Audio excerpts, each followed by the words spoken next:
Halo, selamat siang Pak Ami. Ya, dengan Selamat siapa siang. ini? Iya Pak Ami. Saya perkenalkan, nama saya Dimas dari Bang Pak. Ada apa Mas Boleh Dimas? minta waktunya 2 menit sebentar aja Pak. Saya ada kabar gembira buat Pak Ami Dua nih. menit ya? Iya, monggo. Begini Pak, ceritanya saya ingin menawarkan ada produk kami yang terbaru, Rate Card Platinum kami untuk Bapak. Kebetulan Bapak yang terpilih jadi calon nasabah kami. Cashback, melakukan pencairan dana tunai 30 juta 2 hari Pak pencairannya. Gimana Pak? Bapak tertarik? Apalagi ini belum ada bebasan annual fee tahunannya Baik, Pak. baik. Sebelumnya saya boleh tanya dulu ya? Boleh Pak? Nggak masalah ya? Baik. Mas Dimas Muslim? Saya, iya Pak, betul Pak. Muslim ya, Alhamdulillah ya. Kita sama-sama Muslim. Iya Pak. Mas Dimas pernah dengar nggak tentang riba? Iya, pernah dengar. dengar ya? Iya, Pernah kebayang bahaya riba nggak? bahaya riba, iya tahu Pak. Mungkin pernah dengar hadisnya atau ayat Qur'annya? Pak, Pernah. tapi Pak, Abi bagaimana? Masih tertarik Pak dengan kartu kredit platinum kami Pak? Nanti kita lanjutkan. Saya boleh cerita dulu? Ya, boleh. Jadi gini Mas Dimas. Coba Mas Dimas bayangkan kalau ada orang yang berzina sama ibunya. Kira-kira respon masyarakat gimana? Semua orang sepakat jelek ya.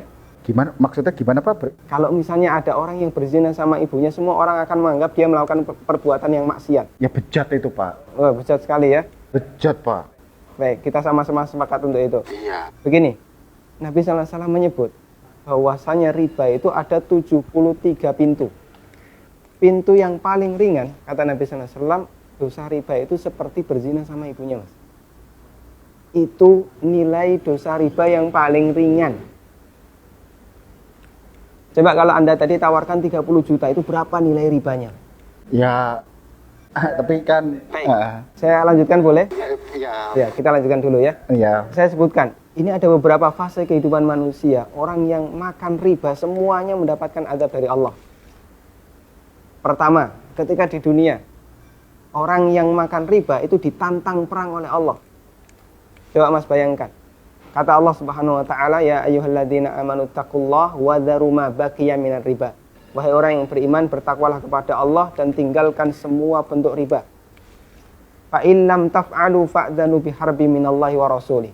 Kalau kamu masih ngeyel, nggak mau meninggalkan riba, umumkan perang dengan Allah dan Rasulnya.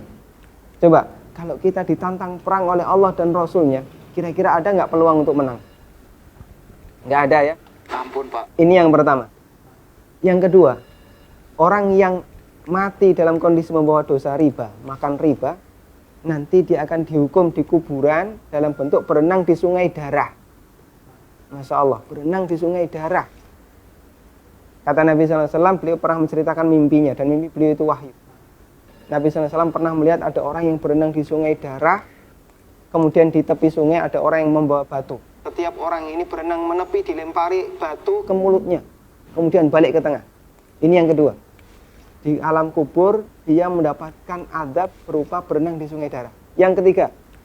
Masih ada yang ketiga Pak? Ya, siap mendengar, masih sanggup mendengarkan?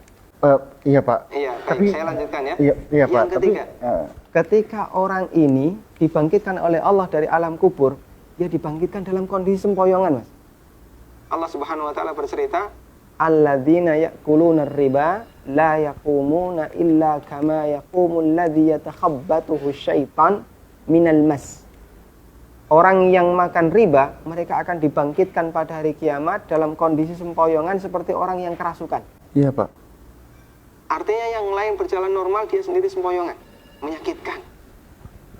Kemudian yang keempat, tadi sebelum hisab ya, ketika dia dibangkitkan sebelum hisab, dia sudah disiksa.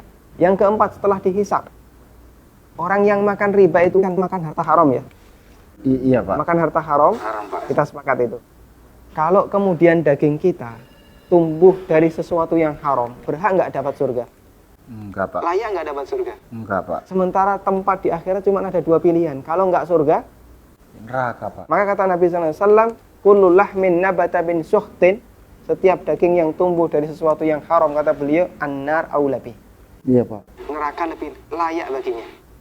Coba Mas Dimas bisa perhatikan, dalam 4 fase kehidupan orang yang makan riba itu semuanya sengsara. Ketika masih hidup di dunia, dia ditantang perang oleh Allah. Ketika mati dia berenang di sungai darah. Iya, Pak. Ketika dibangkitkan dalam kondisi sempoyongan, setelah hisab dia ditempatkan di neraka. Iya, Pak. Masya Allah. Masih ada tawaran yang lain? Ampun, Pak. Masih dilanjutkan? Ampun, Pak. Mas Dimas bisa renungkan Iya, Pak. beberapa poin yang tadi saya sampaikan. Iya, Pak. Nanti kalau misalnya ada sesuatu yang belum jelas, tidak masalah, hubungi saya lagi. Iya, Pak. Kita akan lanjutkan diskusi tentang riba. Iya, Pak. Bisa? Bisa, Pak. Ya, terima kasih ya. Assalamualaikum. Waalaikumsalam.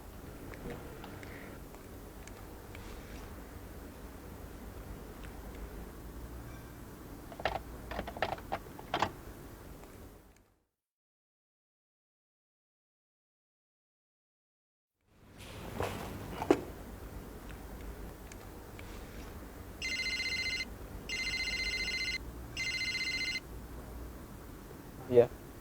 Halo, assalamualaikum, Pak. Waalaikumsalam warahmatullahi. Saya Dimas nih yang tadi, Pak. Iya, Mas Dimas. Iya. Gimana nih Mas Dimas? Ada tawaran apa lagi nih?